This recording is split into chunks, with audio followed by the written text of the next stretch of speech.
سو خدا را آپ مت کہیے ایسا کہ کوئی آپ سے معافی مانگے، اس لیے کہ آپ پبلک سرونٹس ہیں، اور آپ پبلک سرونٹ ہونے کے ناطے سے عوام کے خادم ہیں.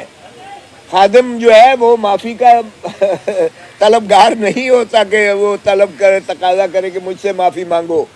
سو عوام آپ کو معافی تو آپ کو مانگنا چاہیے کہ جس اذیت اور کرب سے آج قوم گزر رہی ہے اس میں آپ کا سب سے زیادہ دخل عمل ہے. ان کے صدر کے ہی جو ہے وہ ثوابدید پر ان کا سارا جو ہے وہ دورہ اور ٹور ہونا چاہیے.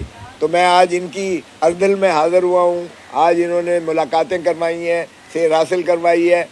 دیکھیں ہم نے ایک تحریک جاری کی ہوئی ہے، پاکستان تحریک انصاف نے ایک آئین کی بحالی اور آئین پر عملداری کی ایک ہم نے تحریک کا نام سے ایک تحریک چلائی ہے. پہلی تحریکیں چلتی رہیں کسی حکومت کو بنانے کی یا حکومت کو گرانے کی. یہ ایک منفرد تحریک ہے جس میں ہم آئین کی جو ہے بالادستی، آئین کی تکمیل، آئین کی پر عملداری کو یقینی بنانے کے ہم مشن پر نکلے ہیں. آئین ایک ہمارا عمرانی معاہدہ ہے، بدقسمتی سے جسے بہت سارے جو ہے اور پہلے ہی ضیاء الحق نے چند کاغذ کے پرزے متصور کرتے ہوئے جوتی کی نوک پر رکھ کر اس نے جو ہے ایک منتخب وزیر اعظم کو پھانسی دے دی تھی، اور 45 سال کے بعد سپریم کورٹ نے یہ فیصلہ دیا کہ یہ جو ہے اس کو پھانسی غلط دی گئی، اور اسٹیبلشمنٹ نے اسے عدلیہ کے ساتھ سنگم کے ساتھ مل کر اسے پھانسی دی. تو سپریم کورٹ نے تسلیم کیا کہ اسٹیبلشمنٹ کی مداخلت جو ہے اس ملک میں آئین کے خالق سے بھی شروعات ہو رہی ہے، ماخذ ہے. اس سے پہلے تو خیر چھوڑ دیجئے نا، کتنے مارشل لاء لگے، ایوب خان سے لے کے یحییٰ خان سے لے کے، اور کس طرح سے مارشل لاء لگ پائے، اور پاکستان کی عوام کو وہ ہیٹ والے تو چلے گئے، اور پھر سول بیوروکریٹس اور ملٹری بیوروکریٹس کی غلامی میں پاکستانی عوام کو دھکیل دیا گیا. 22 خاندانوں کے پاس حکومت دے دی گئی، اور پھر جو کچھ اس ملک کے ساتھ ہوا وہ تو معافی مانگے ہی. یہ اس لیے معافی مانگے اس قوم کے ساتھ کیونکہ قوم کو بہت ملک کو پیچھے دھکیل دیا گیا.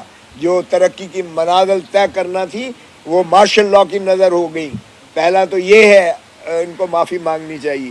لیکن ہم کہتے ہیں کہ 1973 خدا کر کے ایک متفقہ آئین بنا تھا، خدا را اس پر عملداری کو یقینی بنایا جائے. اور اس تحریک میں ہمارے ساتھ اچک زئی صاحب سربراہی اس کی ہم نے ان کو مقرر کیا ہے. اس میں ہمارے اکثر مینگل صاحب ہمارے ساتھ ہیں، ان کی جماعت ہمارے ساتھ ہے. اس میں ہماری جماعت اسلامی ہم نوا ہے، اگرچہ وہ فعال طریقے سے میں نے کل ان کو استدعا کی، حافظ نعیم صاحب کو اور لیاقت بلوچ صاحب کو وہاں لاہور میں منصورہ میں جا کے کی، اور ان کو میں نے کہا کہ آپ آئیے گا، اس کی جو ہے آپ اجلاس کروائیے، ہم آپ کے ساتھ چلتے ہیں، کیونکہ آئین ہے تو پاکستان قائم اور دائم ہے، اور پاکستان کی ترقی آئین پر عملداری پر ہی مضمر ہے. سو ان سے بھی استدعا کی تھی. اسی طرح ہم نے جو ہے پی ٹی آئی کو جا کے اپنا جو تحریک پاکستان عوامی تحریک کو بھی میں نے طاہر القادری صاحب تو ملک سے باہر ہیں، لیکن خرم گنڈا پور صاحب جو ان کے دوسرے نائب ہیں ان سے جا کے استدعا کی. انہوں نے بھی اصولی طور پر ہمارے ساتھ جو ہے کیا. میں نے پیر پگاڑا صاحب سے بھی استدعا کی، اور پیر پگاڑا صاحب نے بھی پازیٹیو ہمیں رسپانس دیا ہے. میں نے عباسی صاحب سے بھی بات کی ہے، انہوں نے بھی کافی پازیٹیو کی ہے. تو ہم باقی تمام جماعتیں یہ الائنس کی جنہوں نے مینڈیٹ چرایا ہے، مینڈیٹ چور 3 جماعتوں کے علاوہ ہم ساری جماعتوں کو انشاءاللہ سمیت مولانا فضل الرحمان ان کو آن بورڈ لے کر انشاءاللہ اس تحریک کا نہ صرف ہم نے آغاز کر دیا ہے بلکہ ہم نے پشین اور جو بلوچستان سے شروعات کی. 2 وہاں صوبوں میں ہم نے اجلاس بڑے بھرپور انداز سے کیے، اور اب میں نے فیصل آباد میں ہم نے کیا، اور لاہور میں ہم نے درخواست دے رکھی ہے کہ اس کی اجازت دی جائے ایک جلسے بھرپور کی.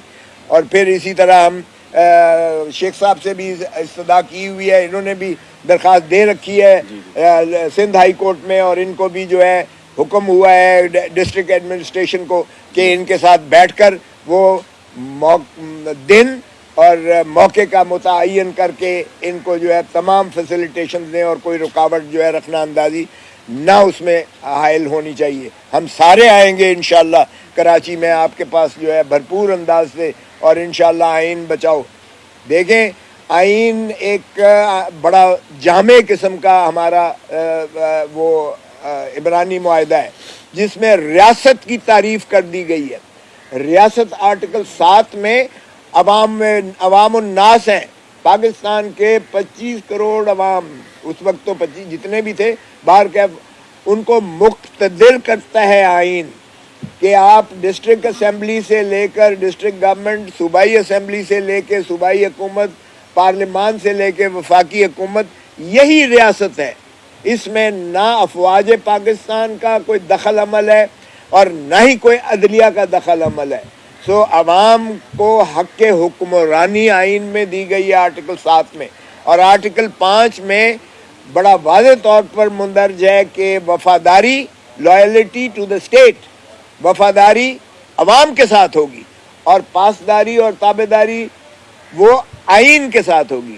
اس میں بھی تمام افراد پر بشمول آرمی چیف, بشمول چیف جسٹس آف پاکستان اور بشمول صدر پاکستان یا جو بھی ہیں, ان کو تابع کیا گیا ہے کہ وہ وفاداری عوام کے ساتھ کریں گے اور پاسداری وہ آئین کے ساتھ کریں گے. اس میں بھی کسی اور کا دخل عمل نہیں ہے. سو پارلیمان جو ہے ایک ہی پاکستان کا جو جس کو آپ ادارہ کہہ سکتے ہیں, اور وہ عوام سے مترشح ہوتا ہے.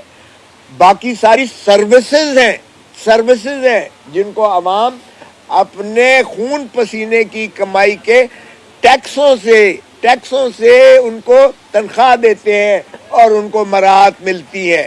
سو اس لیے چاہے وہ افواج پاکستان ہے, چاہے وہ عدلیہ ہے, وہ سروسز کے زمرہ میں آتے ہیں. تو سروسز والے جو ہیں وہ کبھی جو یعنی عوام جو حکمرانی کا حق رکھتے ہیں وہ ان کے تابع ہیں. تو خدا را آپ مت کہیے ایسا کہ کوئی آپ سے معافی مانگے, اس لیے کہ آپ پبلک سرونٹس ہیں اور آپ پبلک سرونٹ ہونے کے ناطے سے عوام کے خادم ہیں.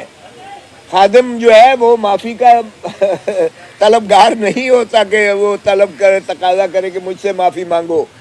سو عوام آپ کو معافی تو آپ کو مانگنا چاہیے کہ جس اذیت اور کرب سے آج قوم گزر رہی ہے اس میں آپ کا سب سے زیادہ دخل عمل ہے.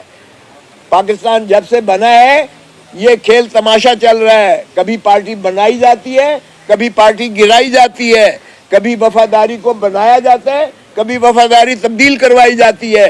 یہ اخلاقیات کی بھی دھجیاں اڑا دی گئی ہیں اس ملک میں, اور اس ملک کی جو ہے آئین کو بھی پامال کیا جاتا رہا ہے. سو ہم نے جو تحریک چلائی ہے آئین پر پاسداری عملداری سے ہی اس ملک کی ترقی مضمر ہے, اور اگر اس ملک کو ہم نے عظمتوں پر لے کر جانا ہے تو پھر ہمیں لا محالہ آئین پر عملداری کو یقینی